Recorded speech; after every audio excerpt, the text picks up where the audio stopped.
Hey everyone, it's me, Laura, and I am going to be reading chapter 2 of the Boxcar Children. I do not own the rights to the book. I'm just reading it to some littles that I know. Okay. Chapter 2.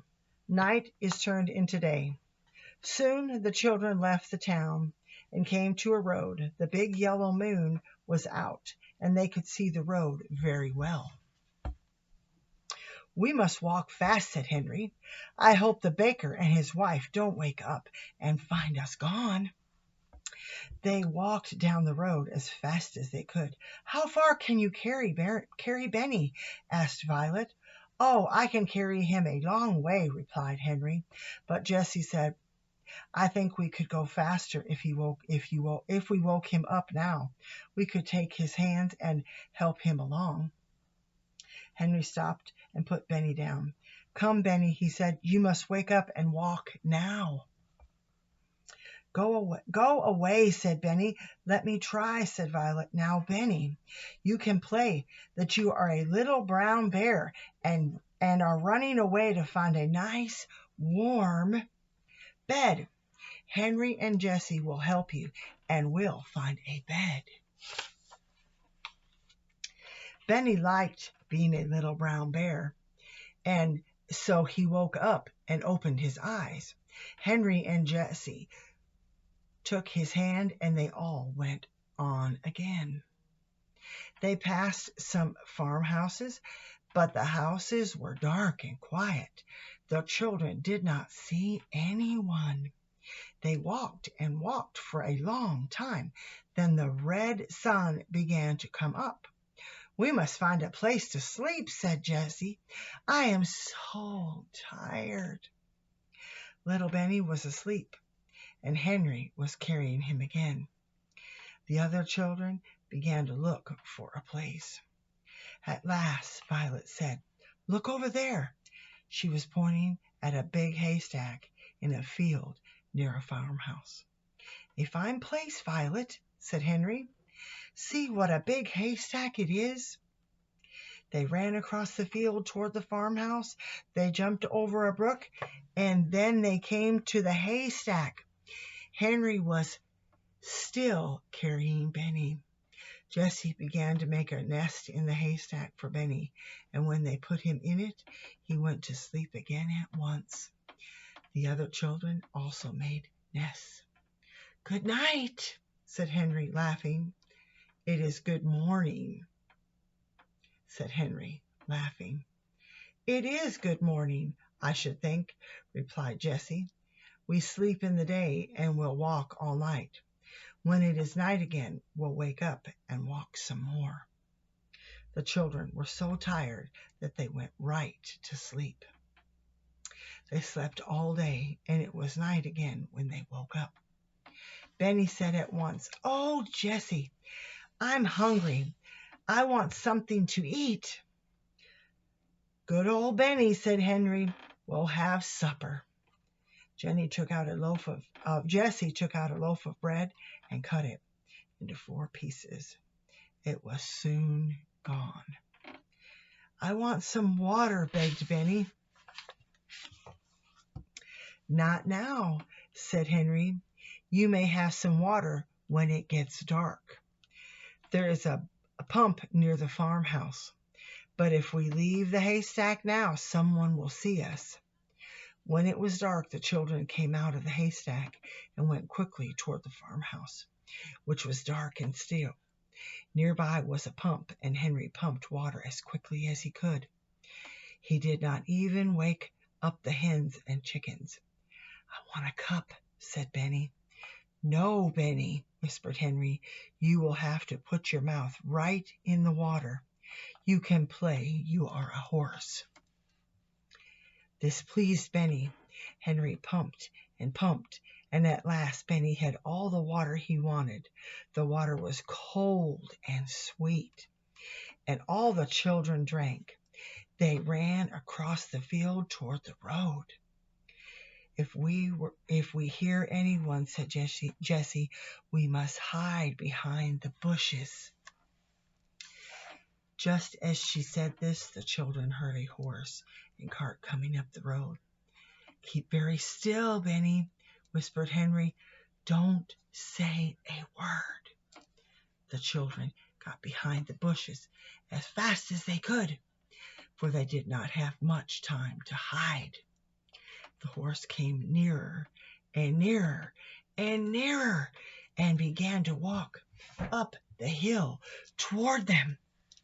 Then the children could hear a man talking. It was the baker. "I wonder where those children went," he said. "I don't think they could walk as far as Silver City. If we don't find them in Greenfield, we'll go home." "Yes," answered his wife. "I do not want to find them anyway. I don't like children. But we must try a little while longer. We will look for them in Greenfield, and that's all." The children watched until the horse and cart had gone down the road. Then they came out from behind the bushes and looked at each other.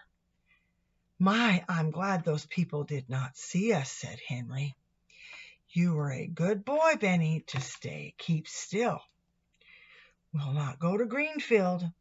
I wonder how far it is to Silver City," said Jessie. The children were very happy as they walked along the road.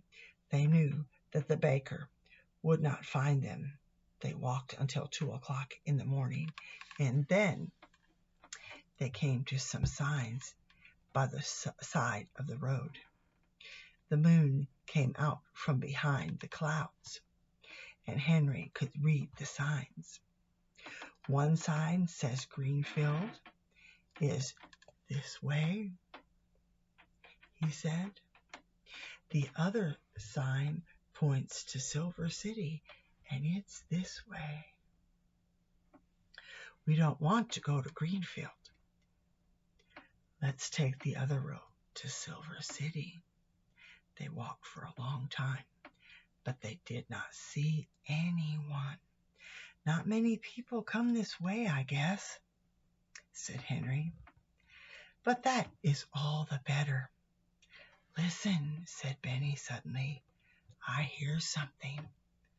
Listen, said Violet. The children stood still and listened, and they could hear water running. I want a drink of water, Henry, said Benny. Well, let's go on, said Henry, and see where the water is.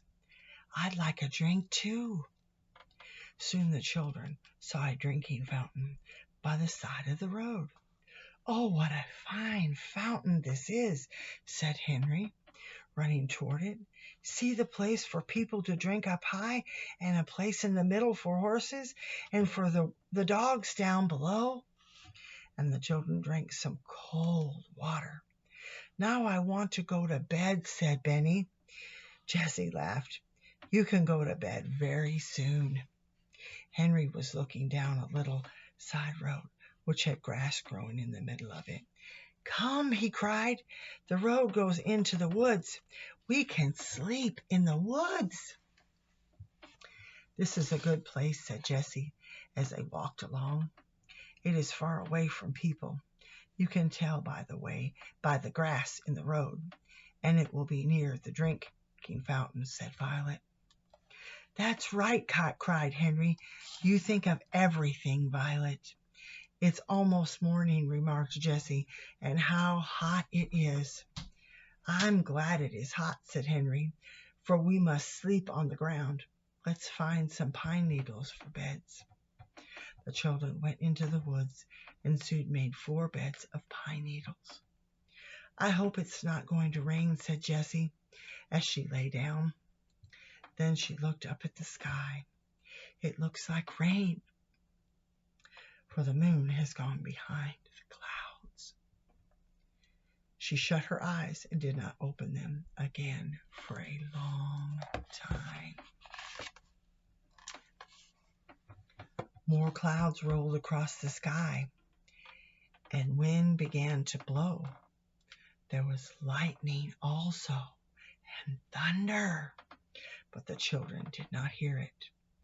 They were fast asleep. And that's the end of chapter 2 of The Boxcar Children. And again, I do not own the rights to the book. Thank you so much for watching and listening, and I hope you can learn how to read.